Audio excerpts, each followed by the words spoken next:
Vivek Rameswamy, thank you so much for coming on the show today. You and I both grew up as kids of Indian immigrants who loved to debate, super confident, perhaps overconfident in our views. But here's the difference. I kind of know my limits. You, on the other hand, having never held or even run for any elected office before, be it Congress or even school board, having not voted in 3 presidential elections in a row, suddenly now want to be president, go straight for the top job on planet Earth. Your critics would say that's the epitome of tech bro arrogance. What is your response to them? I get that you're an outsider. That's what you can do in America, what you're allowed to do. But, okay. Personally, I like outsiders. Yeah. But what have you done that even qualifies you to be president of the United States? So look, Mehdi, I have been taking on bureaucracies my entire life. I took on the bureaucracy of big pharma starting in my late 20s at a time when I think pharma was corrupt and going in a lot of directions that they shouldn't have been. I actually built a multi-billion-dollar business developing medicines that pharma had abandoned. I took on the ESG bureaucracy, competing with firms like BlackRock, State Street, and Vanguard to build a successful firm called Strive. Yes, none of that is in government, but it is in the private sector. It involves taking on bureaucracies. Okay. And that exactly is my mission here, is taking on the biggest bureaucracy of all, that in the federal government in Washington, D.C. And the other thing I'll add to that, Mehdi, is it's not just the outsider pitch. I think we do need an outsider. I think it's good to have a business background. But I'm also an outsider who deeply understands the law and the Constitution in this country. And I think that's the unique combination that actually makes this my calling. And I hope that we're going to be successful in reviving this country. So you talk about your business background. Let's talk about that. You made your name and made a lot of your early big money from pushing an Alzheimer's drug that had already failed 4 clinical trials when you bought it. You then talked it up on CNBC, in Forbes, on the cover. Your company's subsidiary shot up by billions in value when it went public in 2015. But then the drug failed its phase 3 trial on your watch. The company lost 75% of its value in a single day. Ordinary investors like the California State Teachers Pension Fund lost hundreds of thousands of dollars. But you cashed out beforehand via your parent company to the tune of, I believe, over $37 million. Your critics say it's a classic pump and dump scheme. What do you say to them? Yeah, Mehdi, that's the standard opposition research during politics reading line. Anybody in the biotech industry knows this story very well. 99.7% of Alzheimer's drugs have failed. That's thousands of drugs. Mine was one of them. But the company I founded, Roivant, developed a range of medicines. And the way I made my money was not through the failure of that Alzheimer's drug. This is one of the pieces of misinformation from opposition research. I could have sold shares in that subsidiary Alzheimer's company, but didn't. So the person who was hurt by that was me. Hold on. But you say this a lot, but you did sell shares in Roivant, and you made $37 million. And Mehdi, $37 million. Mehdi, I think you owe it to your audience. Mehdi, I think you owe it to your audience to be accurate. That is shares in a different company, not Axovant. And those shares that I sold are worth, and those shares are worth dramatically more today. So I would have made more money had I held on to those shares. So don't believe what the opposition research purveys through the media. It's not opposition research. We looked at your tax returns, which you very kindly have released. Yeah, exactly. And which I voluntarily released. Because I want to be transparent. You made $300,000 in 2014 on capital gains. In 2015, after the IPO of this Axovant, you made $37 million in capital gains. Yet others didn't make that kind of money. After Mehdi, give me a break. After Roivant, the multi-billion-dollar business that developed 40-plus medicines, yes, I sold shares in that. And that business, if I may actually allow you to know how I made my money, developed 5 FDA-approved therapies that are now FDA-approved today. After you sold one the of them is a life-saving therapy in kids. When you were CEO, Another one, were they were FDA. Actually, over the time that I developed them, we took them all the way through phase 3, and then we did a $3 billion deal that actually they were approved a year and a half later after you sold the company. Yes, so Mehdi, I'm not going to fault you for not knowing the first thing about biotech because that's not your job. But getting through phase 3 is the final stage of clinical testing before you hand in the application. Yes, my company did a $3 billion deal that actually did make money for those shareholders. And so, yes, I have built. You know, I always love watching these Vivek discussions, or really they're kind of debates, honestly. They're not even discussions at this point because he seems to always have an answer to everything. I mean, the guy is on point. One thing you can't say about Vivek is that he's not on point. right? Now, you could say, he's the new Obama, he's a plant, he's a fraud, he's rehearsed all of this, but you can't say he's on point. He's not on point. He's on point with everything. So I always enjoy watching these discussions. So I'm just going to sit back, relax, and check it out with you guys as I've been doing. Let's jump back in. It's a publicly traded company, nearly $10 billion public company today that I built as the sole founder from scratch as one of several companies that I've built. So, yes, I have a business record that I'm proud of and will equip me to lead this country. You mentioned stage 3 trials. The Alzheimer's drug failed it. Yes. You did a lot of touting of it. You say 99.7% failed. You never said that at the time. Do you have any regrets about how you hyped that drug? I did say that. CEO of Roivant said this week that you hyped the drug. Do you regret hyping it? We did not hype the drug. To the contrary, actually, one of the things that I found this week. Well, I can't speak for what is or isn't. I haven't read any article that you're quoting, so I don't exactly know what you're referring to. The fact of the matter is, though, I have been transparent at every step of the way. Everyone who is in the biotech industry knows that Alzheimer's disease is the graveyard for medicines. But I still think it's an important area of need. And I'll say this, Mehdi, is, you know what? If I serve for 2 terms, I'm still going to be in my 40s when I leave the White House. It is a personal passion of mine to come back and see if Alzheimer's disease hasn't been cured. I do want to play a role in still delivering treatments and cures for that disease. And people who don't take risks, don't achieve meaningful impact, the medicines that I did develop, I'm proud of. And you don't get there without having a number of medicines that you test along the way. That is a tremendous point there. And I'm glad he pointed it out.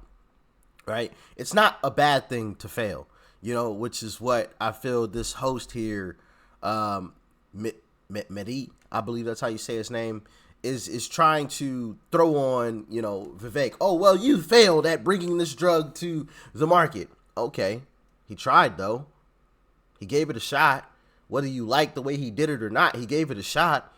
Right? And there have been billions of failures. Billions, and without those failures, we don't have these successes. I'm sure people failed creating the television, failed creating the computer screen and the phone, and if they would have just given up after they failed the first time, well, then we wouldn't have those products, So failure isn't a bad thing. It's actually a great thing because we get to learn what works and what doesn't work in our failures. Oh, well, this little thing works over here. It's this little piece right here that's failing, So it's crazy how they try to frame things, these leftists. Goodness gracious. And the other thing I will say is our success rate under my watch was higher than probably nearly 99.9% of biotech startups in the last decade. So, yeah, I stand by that record. I'm not afraid of taking risks. That's part of the American spirit, and I stand by it. Technically, the successes were a year and a half after you sold the company, but we'll get bogged down. Let's talk politics. Mehdi, that's dead wrong, and I would sorry to say you're embarrassing yourself in front of anybody who knows anything about biotech for knowing that phase 3 trials are the final stage. Okay. The final stage, the FDA phase 3 studies succeeded. So you're barking up the wrong tree, but we can continue to move on. Let's talk politics. We do. We want to talk lots of stuff. Sure. You're an advocate, your critics say, of fantasy politics, of magical thinking. They say you propose stuff that can't be done. For example, you said on Meet the Press the other week that if you had been in Mike Pence's place on January the 6th, you would have insisted on first passing a bill that night to bring in single-day voting on Election Day with paper ballots. That's inaccurate. Government-issued ID. I never said that night. I never said that night. You what you would have done on January the 6th, and you said I would have done this. And I said what I would have done differently is that I was precise about the period between, and this is still ambitious, I will admit, but at least let's get my view correct. It is ambitious. Between November 4th and January 6th, I think it was an opportunity for heroism. Just to be clear, you never said anything about have said it every step. Let's play the clip. Guys, do we have the clip? I've said this in countless forums. Have a listen to the clip. On your Chuck Todd splice script, in all of my written statements and everything I've said, hold on, we're playing the clip right now. In that period between the election, here's what I would have said. We need single-day voting on Election Day. We need paper ballots, and we need government-issued ID matching the voter file. And if we achieve that, then we have achieved victory, and we should not have any further complaint about election integrity. So what would you have done it through the Senate? So what would you have done with Mike Pence? You would have not certified the election? So In my capacity as president of the Senate, I would have led through that level of reform, then on that condition certified the election results, served it up to the president, President Trump then to sign that into law, and on January 7th declared the re-election campaign pursuant to a free and fair election. Vivek, not only do you not mention anything about November, but let's say you did do November. That joint session was not a legislative that's still session. ambitious. The That's still vice ambitious. president doesn't have the power to introduce legislation. Neither party would have backed such a bill. Oh, come on, and it couldn't have Mehdi. been passed in a day. The You're fact just of the saying matter mad, is, naive stuff that can't be done. The president and vice president absolutely drive legislation through Congress. That is exactly how but things Trump work. wasn't doing legislation. Now, He was busy view- pushing the big lie, as you pointed out yourself in your books. Well, so he wasn't and there. I wasn't Mike the vice Pence could president of the not United States. have passed a bill. But and you I were was asked not the what you vice would have done president of the if you United were States. Mike Pence. You guys in the media, What would you have done? you guys in the MSNBC crack me up to sort of create a hypothetical situation to say, if you had been vice president, what would you have been doing?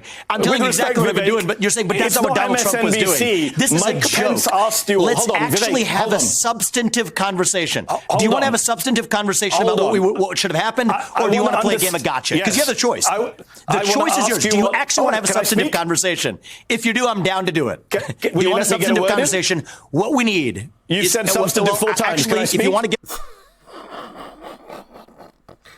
Goodness gracious, man. Man, these people are losing their minds. Won't even let them finish speaking. Won't even let them finish. Just constantly interrupting. Constantly. And listen, I showed you guys the comment section the last time we checked this out. What's the guy's name? I forgot the other MSNB host. No, I think that was NBC. But somebody else was doing the same thing to him, just interrupting the whole time. And then we went and checked out the comment section of that video.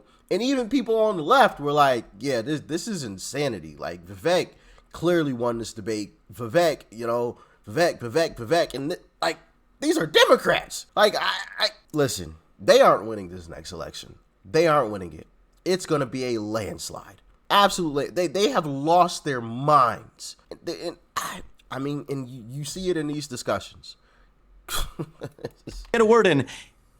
You know, if you're going to speak the truth and ask a legitimate question, have at it. I think Let's it is a actually have a legitimate question. substantive Multiple conversation. people wondered about your knowledge of how Congress works, suggesting Mike Pence, by the way, on the debate stage asked you if you would have supported what he did. It's not an MSNBC question. It's a Republican vice president question. Yes. So fine, you don't want to answer And what it. I'm You think saying you is could have it passed was a a bill. missed opportunity for heroism, not in one day, but I think that in a period of 2 months. And I think you're a smart guy. It couldn't You have been understand done this. in a lame duck There's Congress, an American Vivek. You're confidence. a smart guy. I think it couldn't have been done in 2 months. I think under extraordinary circumstances, in extraordinary times, we have an American Confidence in Elections Act. It's literally making its way through Congress now. ACE. I support it. I think if we had gotten that done during that window, further we said single-day voting on Democrats election wouldn't day have as a agreed to national voting holiday. ID, and Mitch McConnell wouldn't have agreed to a national I think holiday. Democrats should agree we can to argue it. forever. I We can argue forever think about that. Democrats should agree to it. That's a And different that's what I argument. It stand wouldn't for. have I happened, think is we're what still I'm going to get saying. that done when I'm the president. Okay. When so I'm you the said president. recently, Why? And that's the thing. Why isn't it a national holiday? That's crazy to me. That should be a thing. National holiday, simple and plain. We have all these other holidays where people have time off and yada yada yada. That should be one. That should be one. That's a very, very, very important day. Very, very important day. And I listen. I believe the MSNB host when he said that Mitch McConnell would vote no on that. I believe it. I believe it because I'm not going to get on Mitch McConnell today. I'm going to save that conversation for another day because there's some things I want to talk about with Mitch McConnell some more. That brother right there, oh my goodness gracious. Some fantasy land where I was vice president in some other year in the historical history. Let's talk about you as but president. What I'm running for, Understood. this is what we're going to do. Let me ask a question so we don't run out of time. Please don't filibuster. I just want to ask a question about when you're president, you said this is your words, quote, if you want to stay out of no-win wars and make America stronger at home, I know how to get that done. Genuine question, Vivek, not a gotcha. How? How do you know how to get that done? With respect, you've literally never done anything like that in your life. I could go out on the street outside the studio, grab someone. They have as much experience as you do of keeping us out of foreign wars. That's not an insult. That's just a statement of fact. No, it's not an insult. It's a fact, right? And it is also a fact that everybody else who does have experience in the foreign policy establishment has been sending us into no-win wars for a long time. Both of those are facts. Here's how I would do it. Let's get specific, and I'm glad we've finally gotten to the doorstep of actually discussing a policy agenda. Here's what I would do. Pull Russia apart in its military alliance with China. Those two countries are in a military treaty dating back to 2001. That is the single greatest threat that the United States faces. So I would end the Ukraine war on terms that, yes, allow you. I disagree on that a little bit. I'd say Democrats are the single greatest threat to America currently, but that's just me. That's just me. Obviously, Russia, China, that's definitely a big threat, of course. Absolutely. Them two combining their powers together. Whoa, biggest landmass, largest population combining. Those two superpowers, yeah, we strong. We real strong. But them two versus us, it'll get ugly. Real ugly.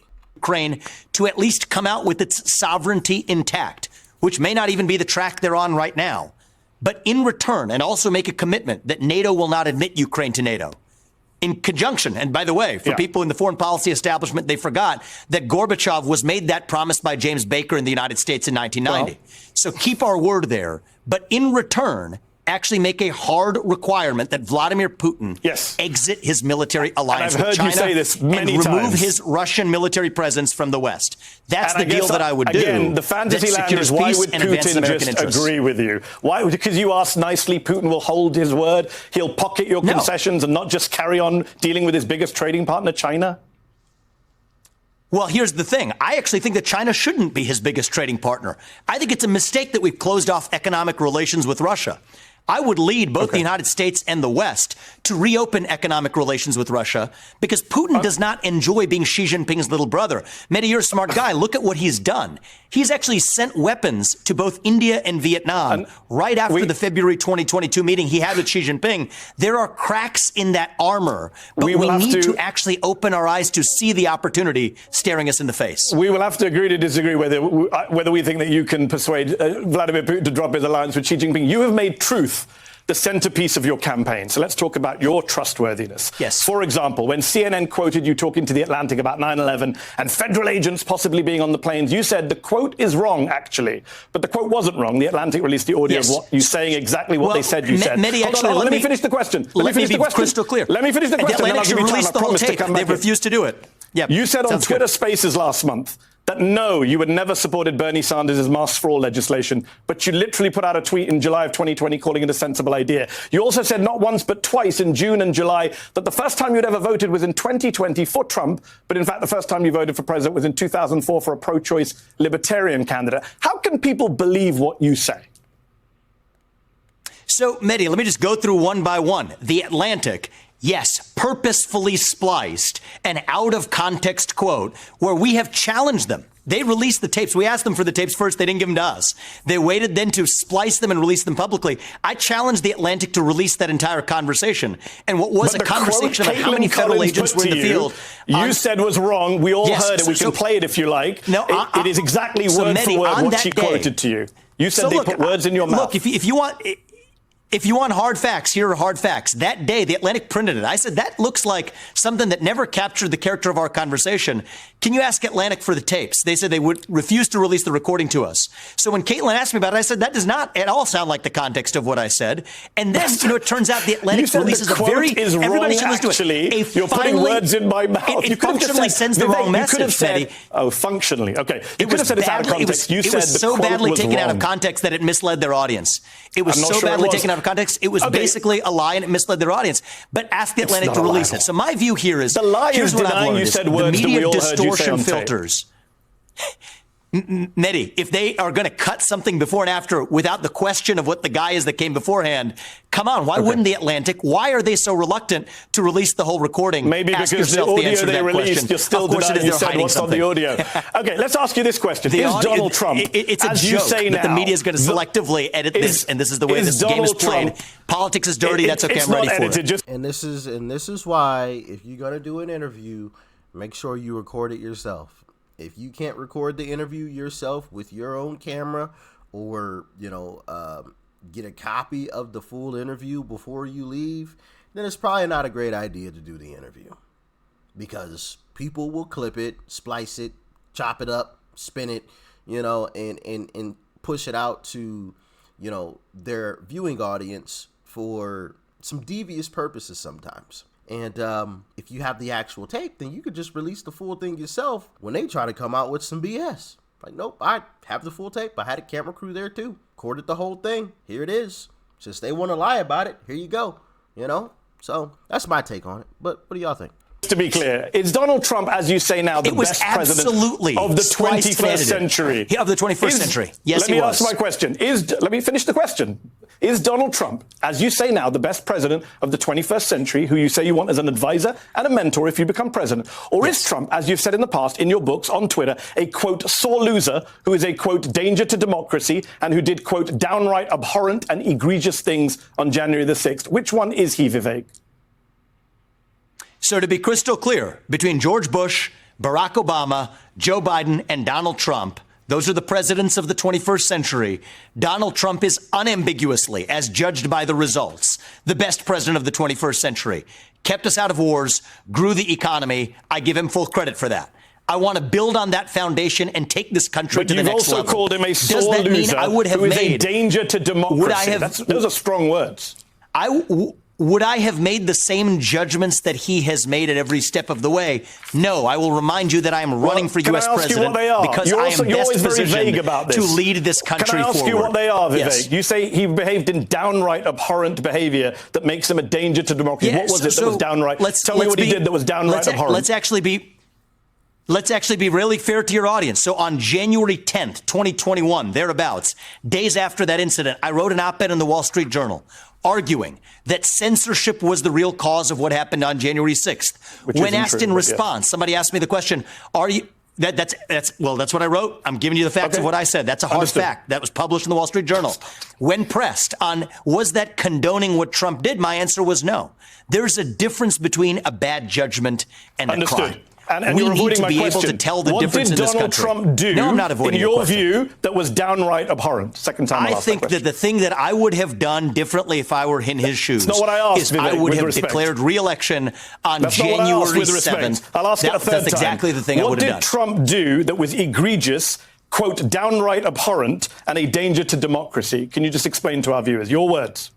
So you're mixing two different quotes. But what did I think was reprehensible about what happened that day? Look, I think that the way a true leader should have handled that situation should have been to actually say, this is me running for re-election, not actually litigating what is already passed and behind us. And I would have done things differently. That is not a crime, though, what he did. I understand. And the reason I have been so vehement... You keep saying what you would have done. I just want to hear from your mouth. No, unless you're scared of him, why won't you say what he did that was downright abhorrent? I'm not going to let you stitch... You're stitching together three things from three different places. He's trying to get him to bash Trump, and he's not doing it. He's not taking the bait. So, hey, listen, I got to salute Vivek for that one. Got to salute him. He's not taking the bait. He wants him to bash Trump so bad. He's asked this question 5 times already. 5 times. Maybe not 5 times, but he's asked it several times this far, and Vivek's not taking the bait. Got to salute him for that. Got to salute him. The tweet. Let's put up the tweet. Do you want what Trump did last week to have an actual conversation? Yes, I want you to answer my question, Vivek. 3 times I've asked it. What did Trump do that was downright abhorrent? It's a simple question. It's your words. It's on screen. What did he do that was downright abhorrent? I believe that failing to unite this country falls short of what a true leader ought to do. That is why I'm in this race, is to do things differently than any prior president has done them. That's the hard truth, okay? And that's what made him a sore loser and abhorrent. The media yes, your words. and well, the reality is none of that is a crime. And the reason I have been so vocal, the reason I have been so vocal is because when somebody actually prosecutes somebody for a bad judgment, and I've been clear, I understand your objections to the litigation. I would have made different judgments. That's not what I asked about. I understand. That is a distinction we have to draw. Understood. You say you are anti-identity politics, anti-affirmative action in a party that hates the Soros name, yet you accepted a Paul and Daisy Soros scholarship at law school that was specifically set up for the children of immigrants. It was an affirmative action scholarship. scholarship, and your defense for that is that you didn't have the money to pay for law school, even though you'd already made over $1 million at the time and made another $2 million. My defense of that is somebody gives you a merit scholarship at the age of 24, you take it. At the age of 24, somebody gives you a merit scholarship, you take it. I didn't say I didn't have the money. I said at a time when I had a lot less money than now, $50,000 you said exactly, still I useful didn't have the money to Vivek. me. You keep forgetting your quote. You said, when I didn't have the money. So, Mehdi, I've made this really easy for everybody. And I did this in the early weeks of the campaign. I released 20 years of tax returns. Yes, you something did. that no presidential candidate, let alone somebody who's successful in business, has done. I challenge Democrats and Republicans alike, including the Biden family, to do it.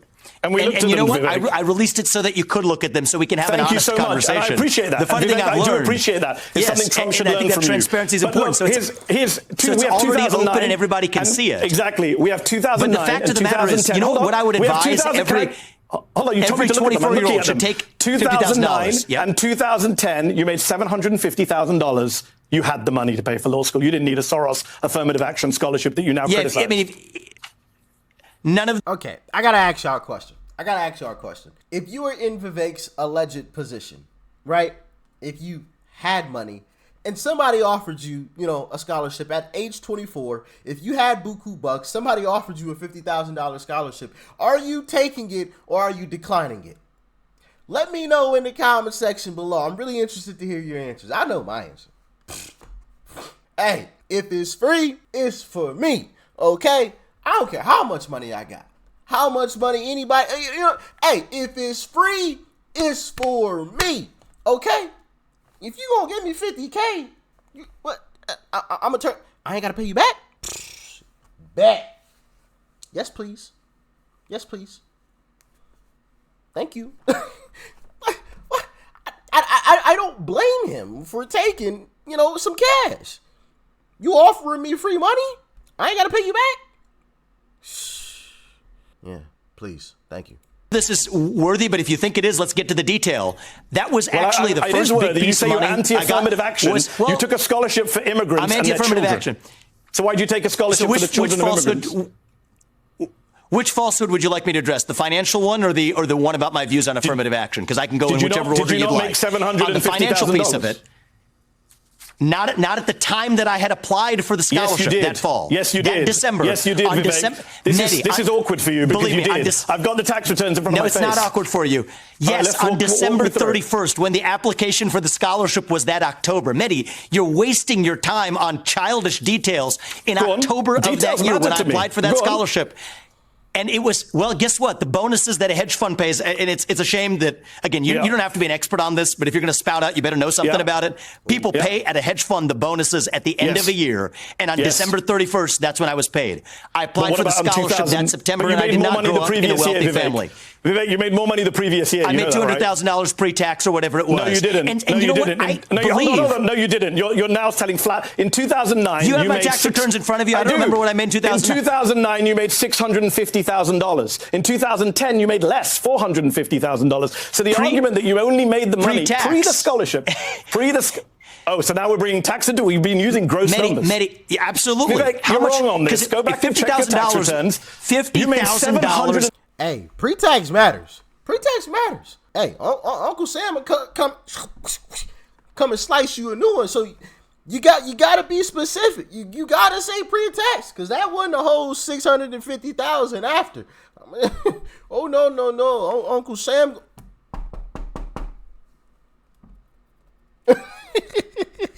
Which I think the whole tax system is terrible as it is. From top to bottom, the fact that they don't tell you exactly how much you owe, you know what I mean? Like, oh yeah, we know you owe money, but we're not going to tell you exactly how much, but we know exactly how much. We know exactly how much. And if you don't pay it, we're going to come a knocking, okay? But then also just taxed on everything. Should be a consumption tax only. Consumption tax only.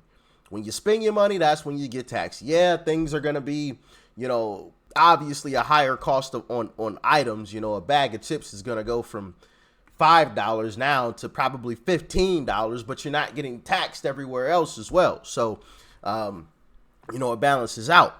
But, man, sheesh, this stuff is just, Obviously makes a big difference. And then you accepted a Soros scholarship for $50,000 when you didn't need it.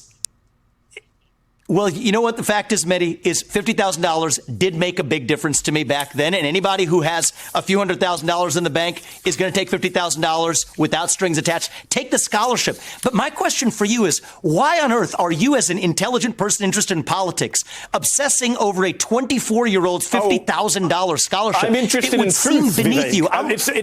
We have a country to fix. That you wear. And I'm interested in truth. And Mehdi, that's why I released 20 years. Mehdi, that is why I released 20 years of tax records. Tell your friends in the Biden administration to do the same thing. Tell your Democrat candidates to do the same thing. We've gone over time. We're breaking precedents, and I think it is pathetic. I just think it is sad and pathetic that that we have important issues to talk about for the future of a country, and you're talking about a $50,000 scholarship in 2010 to go to Yale Law School when I was 24. If you just owned this is pathetic, and is why nobody trusts you guys. It is pathetic in your view, but you paid a Wikipedia editor who then removed it. So clearly it's something you didn't want people to read about. Last question, because we've gone over time and I respect you. Who also said I was born in India. Who also said I was born in India and misspelled and got my wife's name wrong. So yes, we actually need to correct facts when people are playing this game. Last question. You want Now y'all did y'all notice when he wanted to switch the question? When he said, tell your friends in the Biden administration to do the same, release all of their tax returns. Oh, now you want to switch the question all of a sudden, but you were on it. You were on it for the past 15 minutes. Oh, look at this $50,000 you took. Look at this $50K. But as soon as the Biden administration gets called out, no. We ain't talking about that. Man, we gonna end that there, man. This stuff is just, hey, listen. If you want to check it out, I'll leave the link in the description. This is just, oh my goodness. Now I see why the left is having such a hard time garnering support. I see it now, right? We all see it. I hope more people see this. I mean, this is just ridiculous. Oh, I'm just going to yell and talk over you the whole time, even though I had you here to ask questions. I'm not going to allow you to ask a question. I'm just going to yell over you the whole time so we can't understand exactly what it is that you're saying, right? It's ridiculous. And even when I do allow you to talk, I'm going to ask you stupid questions like, why'd you take this $50,000 scholarship? Why'd you take $50K when you had money? Why'd you take it? Why do you take a salary when you're already rich? Huh? Oh, okay. Because it's obvious. Of course you're going to take the money. Duh. Like, I just, it's such a stupid question. Like, of course you're going to take money. I don't care how much money you have. Bill Gates still gets paid, doesn't he? Jeff Bezos, Elon Musk, your great president, allegedly, great, not great at all, not even great on Mars. Your president Joe Biden takes money, doesn't he? He gets paid. He's already rich. Why does he take those payments, huh? Stupid question, just stupid. Oh my goodness. And then he tried to slip in the whole Wikipedia thing there at the end as he's trying to move on to the next question. Oh, I'm just going to slip this little jab in there. Oh, goodness gracious. Oh, man. Wow. What a sad situation. You know, this is just, I'm almost at a loss for words. Y'all let me know what you thought about this one in the comment section below, because I'm genuinely at a loss. Y'all know normally I have a whole lot to say, you know, but this is just, I could have watched some paint drying over this terrible discussion. Peace and love, family. I'm out.